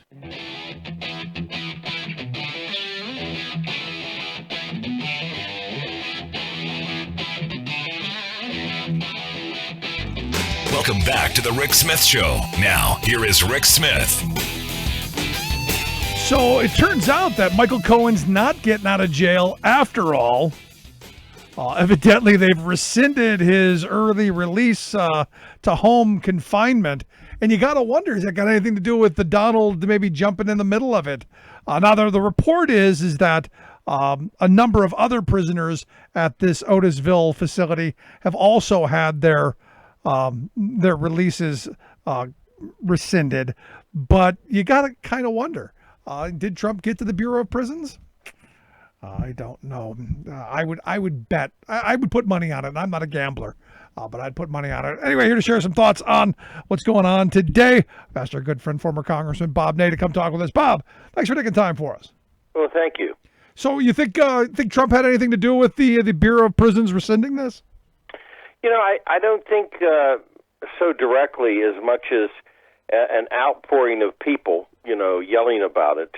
I mean, you'd have to have the president, directly having somebody call the Bureau of Prison. Cohen is serving a 3-year sentence in New York, and I was actually surprised. Now he's scheduled for release in November of 2021, and he could have, of course, served the rest, from within his home. But the others who were granted, also were granted home confinement, lost that too. So I think that probably somebody, I'm not saying that they had to be told something, but probably got squeamish about it. Yeah, and I gotta wonder It if all those surprised me they were even considering it. Yeah, I gotta wonder if all the other people who had the ability to get home confinement, because I'll tell you, I'd rather sit at home than sit in jail. Just kind of throwing that out, even if it is a cushy jail. Mm-hmm. You got to wonder if they're not going to be ticked at him for possibly them getting their release rescinded. Well, sure. And I think the only way to tell the actual accuracy and truth on this is to take a look at who has been released from federal prison. In the Fed, you serve 85% of your time, and who actually has been released. Frankly, when it first started, I was in shock that they would release Cohen when they would have people. Let me give you an example. Who were in a minimum, and in the minimum you have 10 years left, right? Right. And so say you served 5 years at a higher level, and then you had a 10-year sentence in a minimum, and you have 4 years left, so you've actually served 9 or 10 years. I would have assumed when I first ever heard about Cohen, they were going to go ahead and let people like that leave, who, unlike Cohen, who served a short amount of time. Yeah. He was a I short never time. did understand it from day one. Now, I knew Trump wasn't involved in the early release of Cohen, that's for sure. No, you knew he wasn't in that, but Right. this is the part where he had to fume a little bit about it, and who knows? But it's just one of those things that caught my attention. Well, Rick, they're going to automatically. People in authority can also automatically think, this is not what he wants. No, that too. Yeah, or got a signal from somebody. Look, this is one thing I'll tell you for sure, because it happened to me, and I documented it in my book, and I can suspicion who did it. Somebody from D.C., and I'm still not completely sure to this day, actually intervened, and I was not being released when I was supposed to be. In fact, the head of the program came up to me, and he looked at me one day, and he said, Mr. Ney, I was still in prison. Everybody was gone that I was supposed to leave with. He said, Mr. Ney, I had nothing to do with this. It came from D.C. That was a quote to me. Wow. Now, who it was, You could take guesses. Because I angered, some Republicans, but that actually happened to me. So, to answer your question, could they have given a signal and it came from someone that knows the president and the president wanted this to be done? Sure, it happened to me. Yeah, I got to tell you, I consider you a friend. You're a good guy. You're way too calm on this whole issue. I mean, I would be livid. I would be fit to be tied. Because at the end of this, you kind of got the shaft and all that. Well, and the person who had said that to me, actually, I didn't mind identifying Dr. Baker. Later on, I was covering for Talk Media News Service, the CPAC, because we covered both the Republican and Democrat, organizations. Right. And one of them was CPAC, the conservative. He was walking around there, and I said, I was still on federal probation at that time, and I said, oh, hello. And that's the very guy that came up to me and said, Mr. Ney, I had nothing to do with this, keeping you here. And in fact, I documented in my book, I accidentally got to make a non-recorded phone call to my attorney saying, help me, they're doing something. And that's how eventually I got my halfway house placement. So yes, it happened to me. Yes, and it happened to me through, I think, somebody potentially in the U.S. Senate or the White House Republican. And yes, it could happen, the same thing with Cohen to the White House. Yeah, again, that was my thought. And sure. That's where we went. Let's move along. Today, evidently, Dr. Fauci is not going to be allowed to testify before the House panel that's overseeing the virus. Thoughts on that? Yeah, I'm not sure why they would not want him to to testify. He's already been very public. I can imagine. Obviously, this one comes from the White House. I just don't know the rationale on why anyone would fear. Fauci's pretty smart. When he's been juxtaposed with Trump, he's been able to, you've seen talk his way around it in a sense. Yeah. Scientifically. Yeah, knowing that Trump's an idiot. He's been able to do it. Now the White House definitely has. The White House has blocked him from testifying, which is just insane to me. I mean, because it's one of those moments where you could probably just go to the press conference and get him right there. But I don't know. But this whole thing is weird to me. I mean, did you see the other day where Trump was on doing his little song and dance and said that he has evidence that this came from a Chinese lab. He's got evidence, but he's not allowed to tell. It's super secret. Does that make sense? Well, I saw it. I also watched, in fact, about an hour ago, I watched, it was a replay. They were in the Oval Office, and they were talking about AIDS and, but it had, the lady, is it Dr. Blitz? Blitz. But it had her on there, and President turned to her, it was in the Oval Office, and he said, so we should be able to do something, within 8 years? Now this is like AIDS, where after 8 years with all the new drugs, it basically is not eradicated, but it's under control.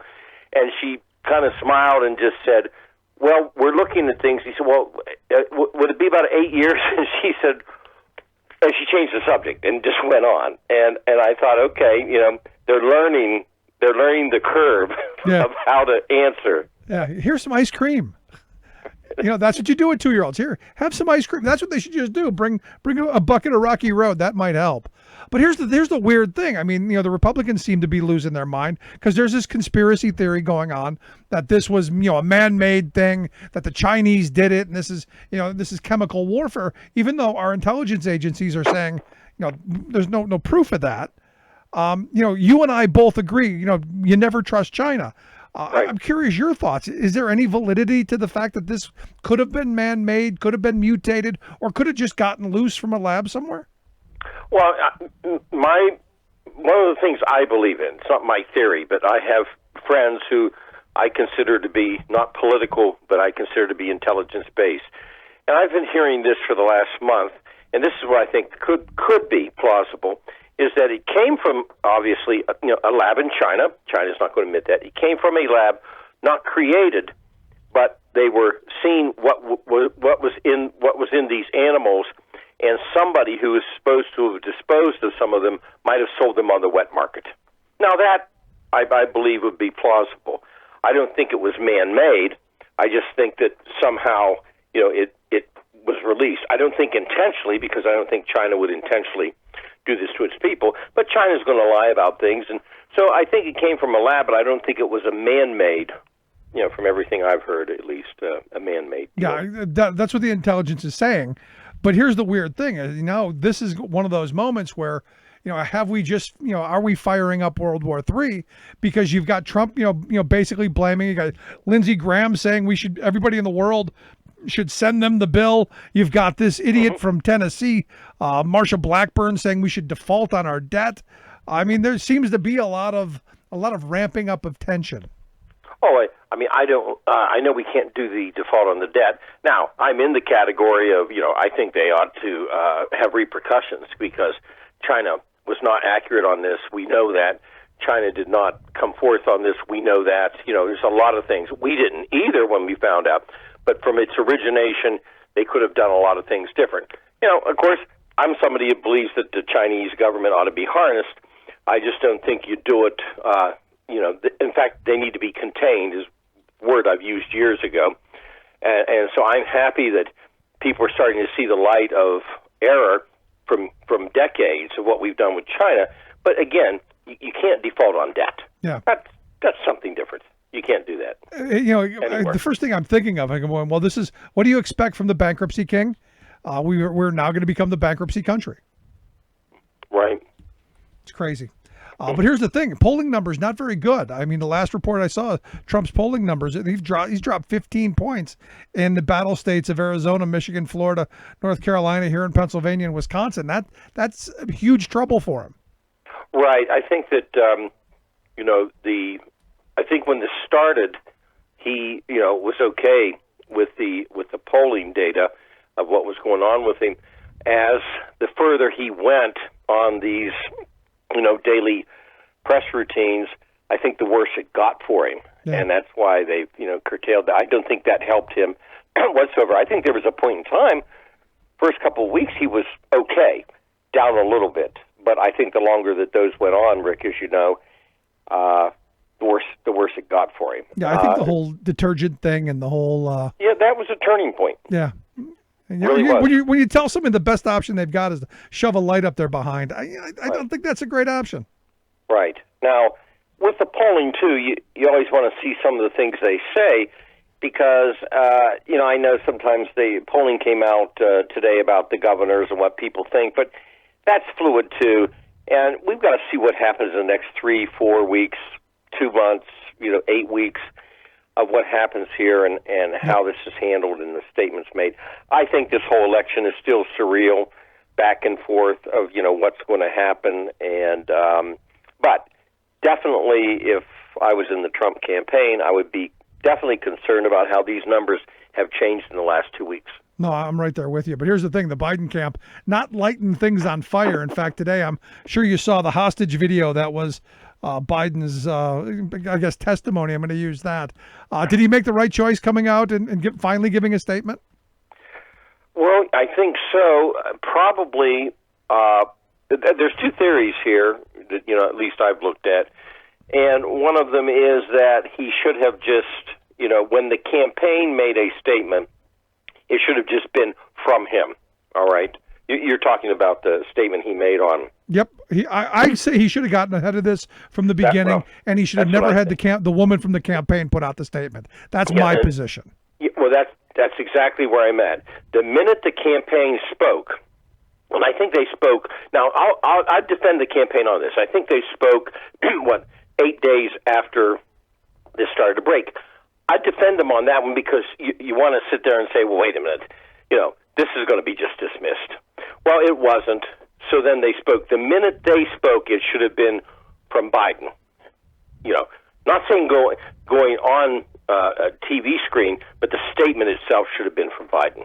Right. No, you had to address it. Then the statement came from Biden. And this has been my point all week, because I had brought this up about a month ago saying, he's got to address this. You can't just let this go. Whether you believe him or not, that's not the issue. The issue is you got to get on the record. Silence is a killer, and the longer you have silence, the more it festers, and the worse it looks. And I look at today's video, the interview that he did. He did, I think, the right thing at the beginning. He did really well early, and then it kind of trailed off. Right, and again, the minute the campaign made the statement, it should have been, because if it rose to the level where the campaign had to say something, then it needed to come from him, because he did finally say something. Yeah, but I've taken a beating over this. Going, really?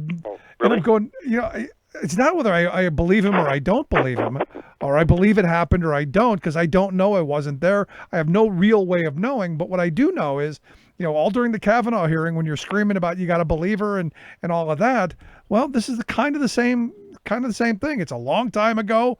There weren't a lot of witnesses. There's not a lot of documentation. You got to make a statement. You can't let it fester.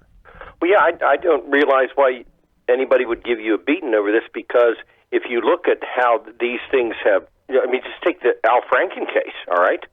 If you look at how these things ran, I said at the time, I'd say it today, Senator Al Franken said, okay, we'll take a look at this, and he didn't have that opportunity. It snowballed, and that was the end of it.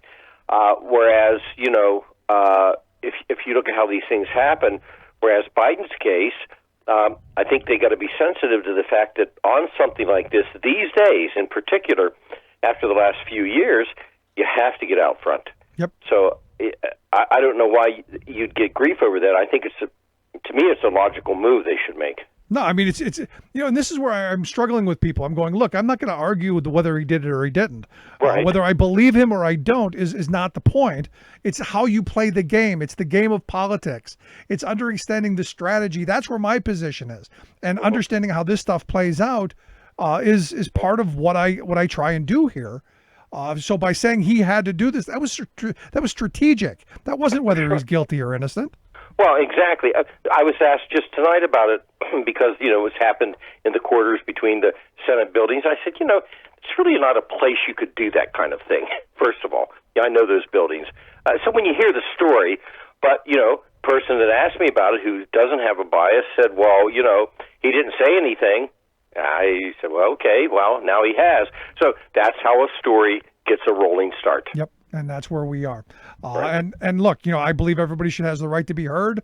And at the end of the day, if the facts don't line up, everyone makes their own choice and we move forward. And I'm hoping that, going forward, that, we can have these discussions. My fear is by not doing this, you end up hurting the future. Women being able to speak out. That was my point. But yeah, I took a beating because evidently this is all Russian propaganda. It came from the Bernie bros. It's all of the far left and the far right, being happy about this, other than what it's really about. For me, it's about playing the game. Right. Simple stuff. Sure. Anyway, Bob, I appreciate the time. As always, great stuff. Thank you. I hope you have a great weekend. Thanks so much. You too. Thank you. Our good friend Bob Ney. I'd love to hear your thoughts. You can email me, rick@thericksmithshow.com. Quick break. Right back. Stick around.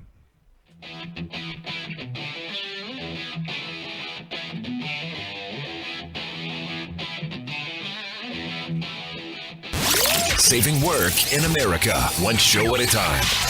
The Rick Smith Show.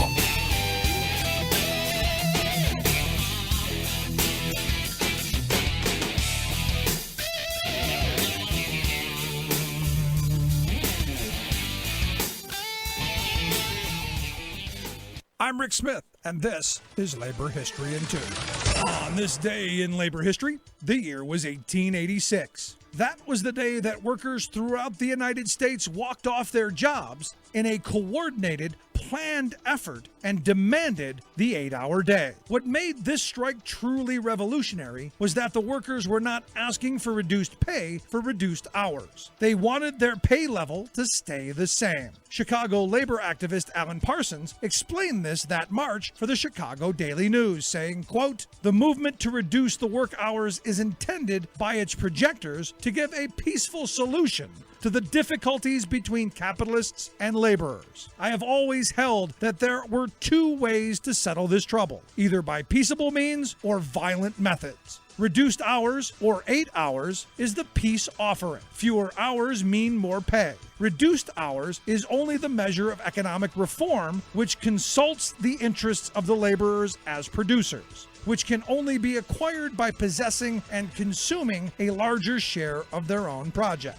This would diminish the profits of the exploiters." That first day of May, tens of thousands took to the streets in Chicago, and an estimated 300,000 protested across the nation, marching for the 8-hour day. The strike met with early success, but then 3 days later, an unknown person threw a bomb at a workers' rally in Chicago's Haymarket Square. The government crackdown against the 8-hour movement was quick and harsh. 8 men stood trial in Chicago for the bombing. 4 were martyred despite a lack of evidence tying them to the bomb. some. But the idea of the 8-hour day was not so easily crushed. It spread not only in the United States, but across the world. Now, more than a century later, May Day, this day, is the International Workers' Holiday. Like what you hear? Check out more at laborhistoryin2.com.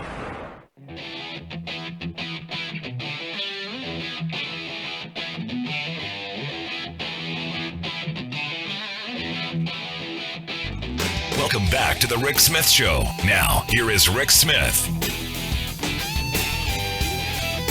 So, some good news on the COVID stimulus watch.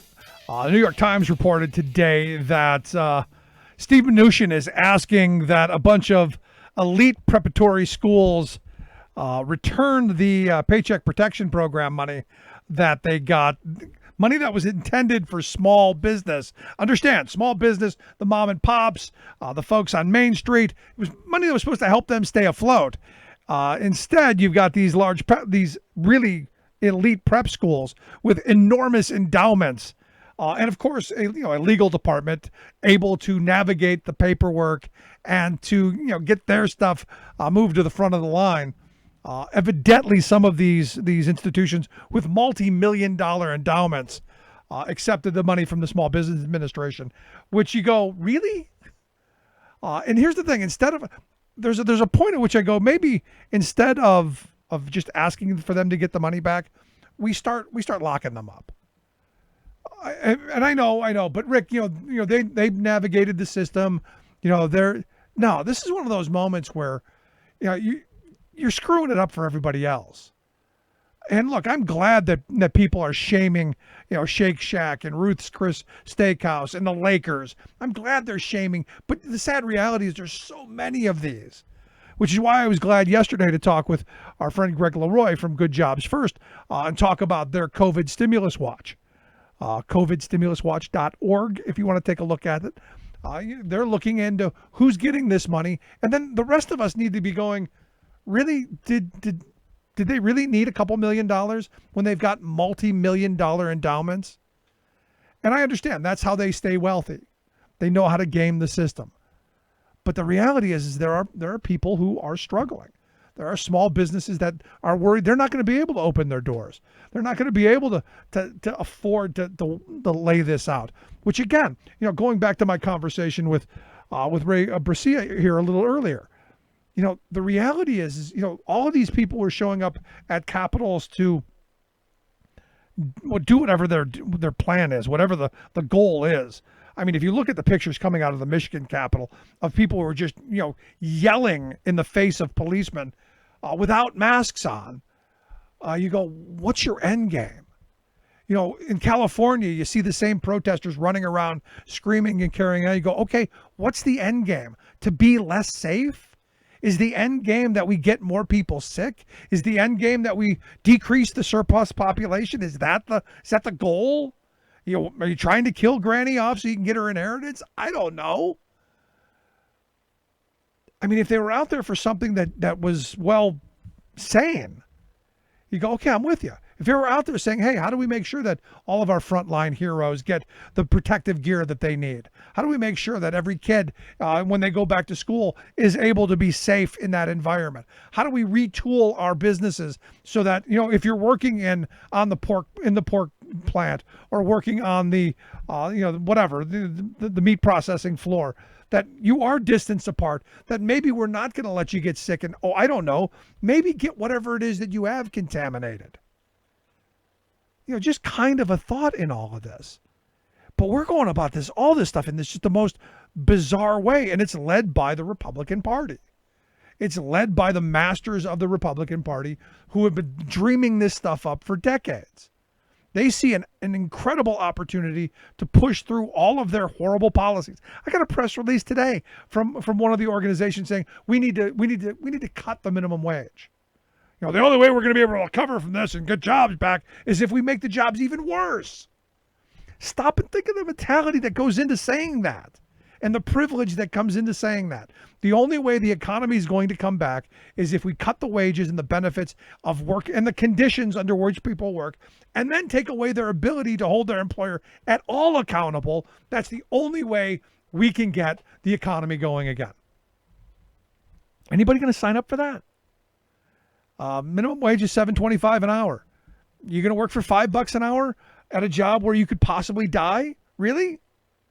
That's going to move us in the right direction? Instead of saying, hey, how do we use this moment of crisis? Because guess what? I think what we've learned, and we've always known, but I think we've now learned completely that, like Dick Cheney said, deficits don't matter.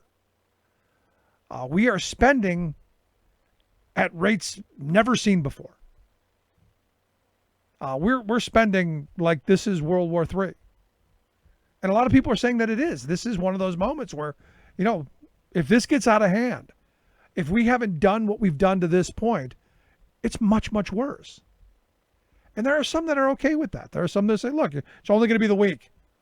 A couple other ones will go along, but it's only going to be those ones with problems. It'll help our medical, it'll help Social Security. Like the guy's thing yesterday, the guy's post yesterday. There are some people who actually believe that. And that's the scary part in all of this. But I'm looking at this going, this is an opportunity to do some things right. Maybe to use the money that we're borrowing in enormous amounts to help families get better. As one of the guests said earlier, maybe this is a time to take student debt off the backs of a generation. Maybe this is an opportunity to go, we're going to cancel rent and mortgage payments for a while, or the federal government's going to pay them for a little bit. Maybe this is an opportunity to allow homeowners to refinance their debt at 0% interest. Maybe this is an opportunity to do a lot of things to get the working class of this country moved forward. But we're not talking about any of that. What are the Republicans talking about? Shielding employers from liability so that when they don't protect their workers, well, it was your fault, brother. And like I said, it's taking us back to the days of the Lochner era. That era from 1905 to 1935, where every law that benefited workers was struck down under the guise of liberty of contract. You've got the liberty to contract yourself however you see. So if you're desperate enough and poor enough and hungry enough and your kids are starving and you're willing to work in deplorable conditions for poverty wages, it was your liberty to do. And as I said the other night, the only thing that we've changed about that concept is we've changed liberty with the word freedom. It's now we've got the freedom to do it. Do you really have the freedom? Do many of these folks who are showing up at the supermarkets and at these jobs, do they really have the freedom to decide whether they go to work or not? No, they got bills to pay.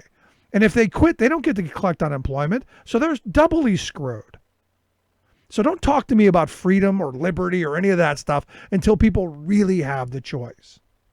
If Mitch McConnell wants to do away with our ability to sue and to hold employers accountable, then we should have the ability to withhold our labor and still get paid and still be able to feed our children and keep a roof over their head. I don't think that's too much to ask for. If you want me to end up in deplorable conditions where I could possibly die, or worse yet, my family could possibly die, I should have the option not to go and still be able to support my family. There may be a bunch of people who want to go to those jobs. In fact, there were a bunch of them at the Capitol. They just want to go to work, man. We could round them up and send them into the meat processing plants. Maybe that's what we do. Go ahead. But we're not going to do that because the people in those plants are, well, poor people.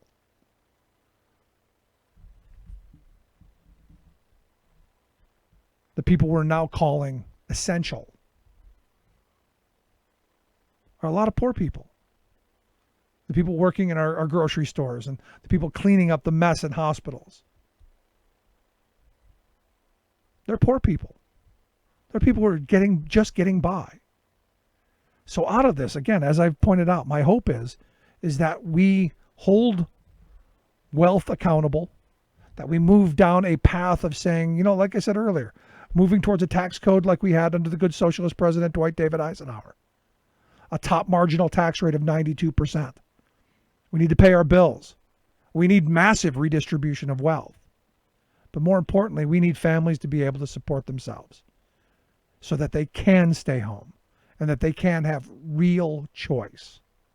And really the ability to decide whether they're going to participate in an economy where employers well, might be willing to let them die.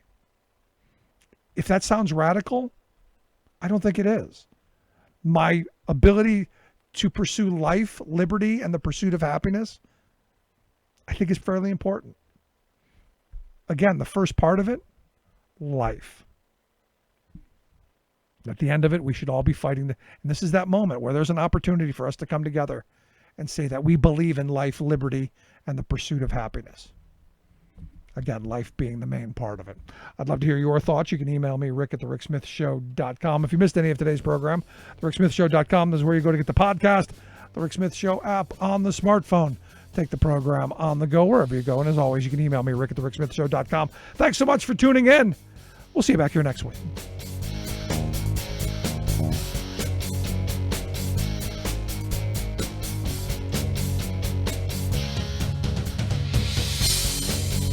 You've been listening to The Rick Smith Show. Email Rick at rick@thericksmithshow.com. Until next time, this has been The Rick Smith Show, where working people come to talk.